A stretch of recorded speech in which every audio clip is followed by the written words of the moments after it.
Você pode até tentar, mas sua alma sabe. Não é possível servir a dois senhores. Você pode frequentar a igreja e ainda alimentar o pecado.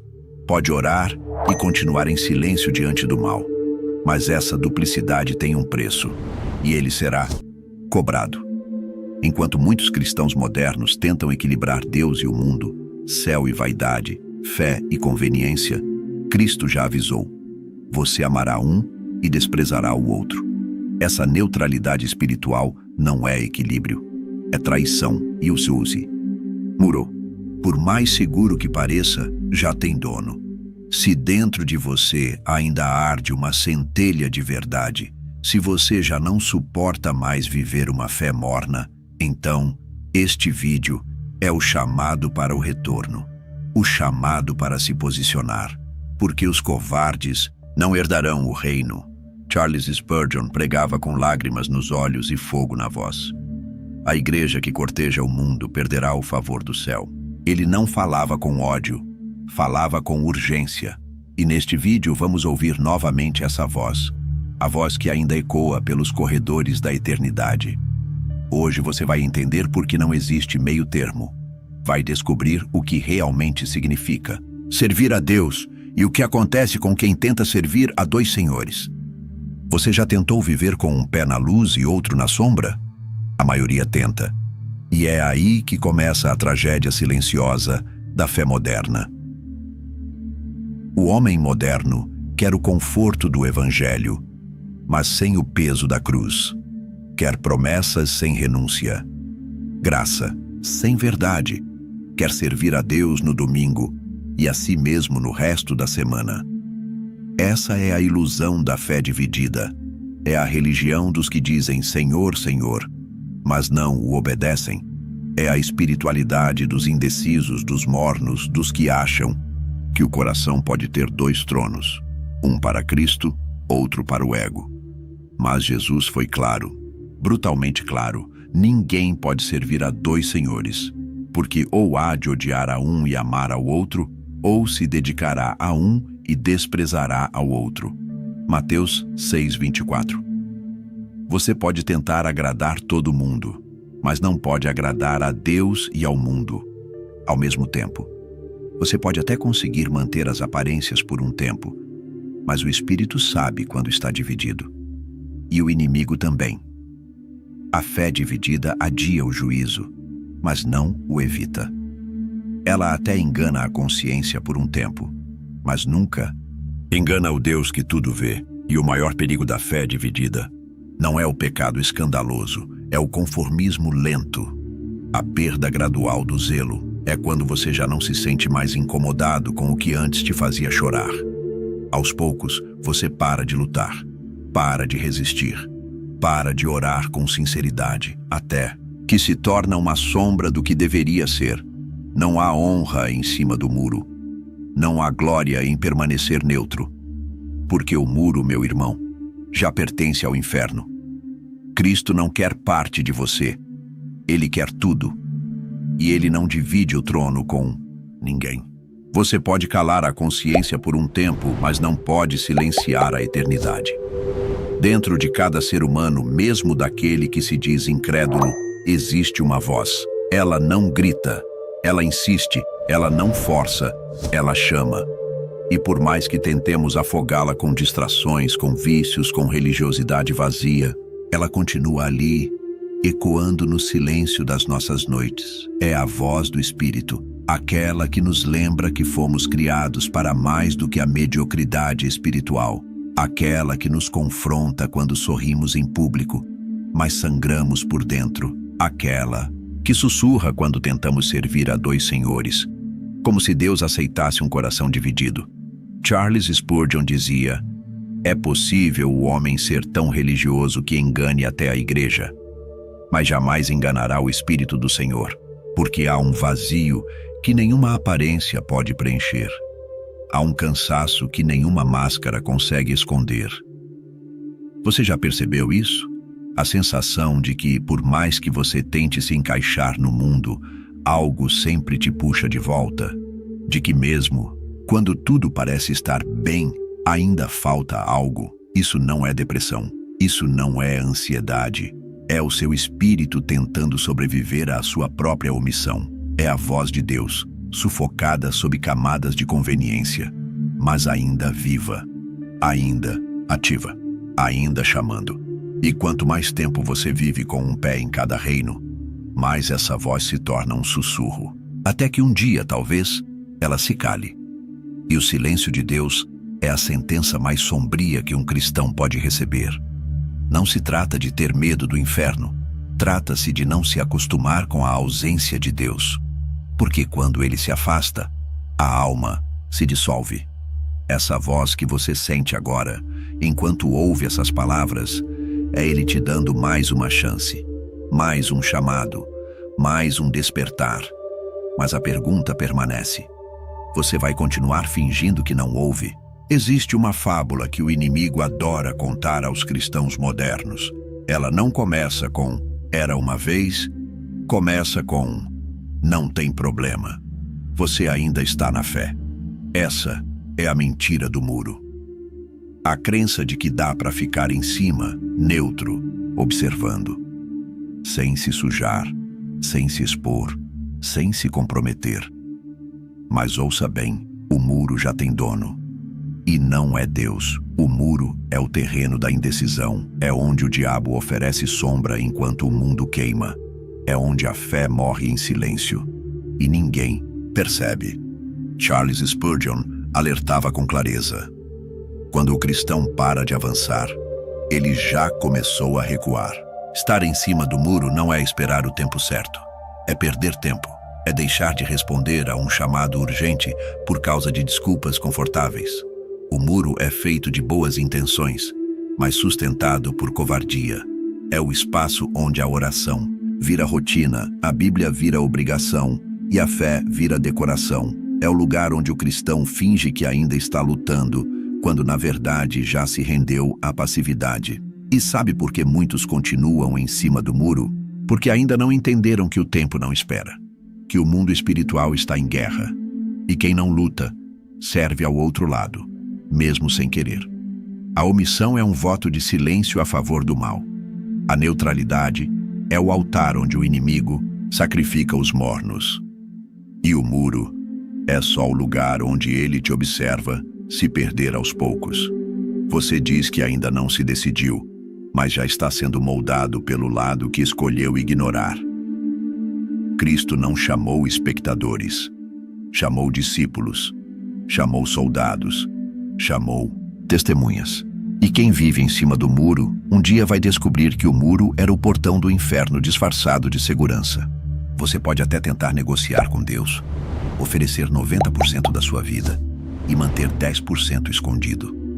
Pode frequentar a igreja, levantar as mãos, cantar os hinos e ainda assim manter ídolos secretos no coração. Mas saiba, o Deus das Escrituras não divide o trono com ninguém. Não divide com o dinheiro. Não divide com o ego. Não divide com vícios emocionais, com relacionamentos tóxicos, com uma fé conveniente. Ou ele reina, ou ele se retira. Charles Spurgeon pregava com firmeza: Cristo é um trono, não uma poltrona. Ele não serve para seu conforto, serve para seu governo. Mas os cristãos modernos parecem ter esquecido isso. Transformaram o Rei dos Reis em conselheiro emocional. Querem consolo sem correção, graça sem governo, redenção sem rendição. Só que o verdadeiro evangelho não oferece Cristo como um convidado, oferece como Senhor. E o Senhor não pede permissão, ele exige entrega. Deus não está à procura de uma parte da sua vida, ele quer tudo, porque tudo já é dele, até o fôlego que você usa para adiar sua decisão. Pertence a ele. Talvez você pense, mas eu tenho tentado equilibrar. Equilibrar o quê? A cruz com o conforto, o céu com os desejos, a eternidade com o momento. Esse tipo de equilíbrio é queda disfarçada, é idolatria com verniz religioso. Aqui está a verdade, que ninguém quer dizer se há outro Senhor governando alguma área da sua vida, seja o medo, o orgulho, o prazer ou o mundo. Cristo ainda não é rei aí. Você pode dizer que o ama. Pode até chorar em cultos e pregações. Mas, se ele não reina sobre todas as coisas, ele ainda não reina sobre você. Há momentos em que Deus fala, outros em que ele grita. Mas o mais assustador são os momentos em que ele se cala. E muitos pensam que o silêncio de Deus é aprovação. Mas, na verdade, o silêncio é a resposta mais severa que o céu pode dar a um coração que insiste em viver dividido. Você já percebeu? A oração esfria. A Bíblia se torna pesada. O arrependimento vira apenas um discurso automático. Não é porque Deus não está mais lá, é porque ele se retirou, à espera de uma decisão. Charles Spurgeon escreveu: nada é mais assustador do que uma alma que ainda está em pecado e não sente mais nada. O silêncio de Deus não é rejeição, é alerta, é a última trombeta antes da queda, é a última vela acesa antes da escuridão. Quando Deus permite que você permaneça em cima do muro, sem tocar sua consciência, sem te confrontar, sem te quebrantar, não é misericórdia, é julgamento iminente. Ele está te deixando viver com as escolhas que você fez. E esse pode ser o aviso mais claro que você já recebeu. Você sente? A alma vai ficando seca, o espírito entorpecido, o pecado normal. E quando tudo parece calmo, quando nada mais incomoda, é quando o céu já fechou as janelas, esperando seu último movimento. O silêncio de Deus não é ausência, é prova. Como o mestre que fica em silêncio durante a prova mais difícil, porque já ensinou tudo o que precisava. A pergunta é: você aprendeu ou vai falhar de novo? Porque esse silêncio pode ser a última chance. Há uma verdade que os púlpitos modernos evitam dizer: o julgamento não começa com os ímpios, não começa com o mundo, não começa com os ateus, começa conosco, começa pela casa de Deus. A Escritura não deixa dúvidas, porque já é tempo que comece o julgamento pela casa de Deus. 1 Pedro 4,17. O tribunal de Cristo não será uma fila para os de fora, será um acerto de contas com os de dentro, com aqueles que usaram o nome de Deus, mas não o serviram, com aqueles que estavam nas igrejas, mas nunca estiveram no altar. Charles Spurgeon advertia com lágrimas: aqueles que mais ouviram sobre o céu serão os que mais sofrerão por não terem vivido como cidadãos dele. O julgamento começa com os pregadores que amaram os aplausos mais do que a verdade, com os músicos que emocionaram, mas nunca adoraram, com os líderes que construíram impérios, mas esqueceram da cruz. Mas também começa com cada cristão que ficou em cima do muro, cada discípulo que se calou diante da injustiça, cada alma que preferiu o conforto da zona neutra ao fogo da entrega total. O dia virá. O dia em que todos os disfarces cairão, em que os dons não valerão nada, e o único critério será: você serviu apenas a mim ou tentou me dividir com seus outros senhores? Nesse dia, não haverá como fingir, não haverá como negociar. As máscaras da religiosidade vão queimar como palha, e só vai permanecer o que era verdadeiro. A pergunta é: você está preparado para esse julgamento? Ou tem vivido como se ele nunca fosse chegar? A graça é para hoje, mas a prestação de contas é certa. E começa pela casa, pela igreja, por você. Chega um momento em que o sermão termina, o pregador se cala, as luzes se apagam, só resta você, diante de Deus. Esse é o instante mais sagrado. Não é no culto, não é na multidão, é na solidão da sua consciência, onde nenhuma máscara sobrevive. É o lugar secreto onde Deus pergunta: de quem você realmente é? E aqui está a verdade brutal. Ninguém pode decidir por você. Não sua mãe que orou por anos, não seu pastor que pregou com fidelidade, não seus amigos cristãos que te inspiraram. Nem mesmo os céus podem forçar uma decisão que pertence ao seu coração. Charles Spurgeon dizia: Deus escreve os decretos eternos, mas a fé verdadeira sempre exige a assinatura do homem. Hoje, essa assinatura está diante de você, e ela só tem duas opções: servir a Deus de todo o coração, continuar servindo dois senhores e colher o fruto amargo da divisão. Não há terceira via. Não há espaço neutro no reino. Ou você morre para si, ou viverá escravo de tudo aquilo que deveria ter deixado no altar.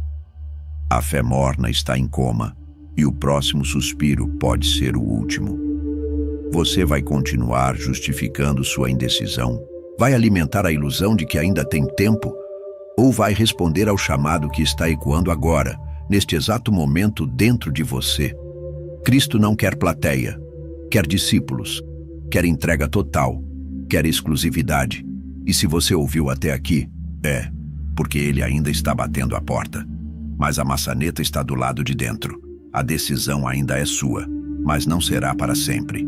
Se essa mensagem tocou sua alma, se você sentiu que foi chamado a se posicionar, então não deixe isso passar. Comente aqui embaixo: eu escolho servir a um só Senhor. Essa decisão pública pode ser o primeiro passo da sua nova caminhada. Inscreva-se em nosso canal, A Escola do Príncipe, para receber palavras que confrontam, libertam e te conduzem ao centro da vontade de Deus. Estamos aqui para os que desejam viver a fé sem máscaras, com profundidade e verdade, que o Senhor reine, não apenas no céu, mas no seu coração,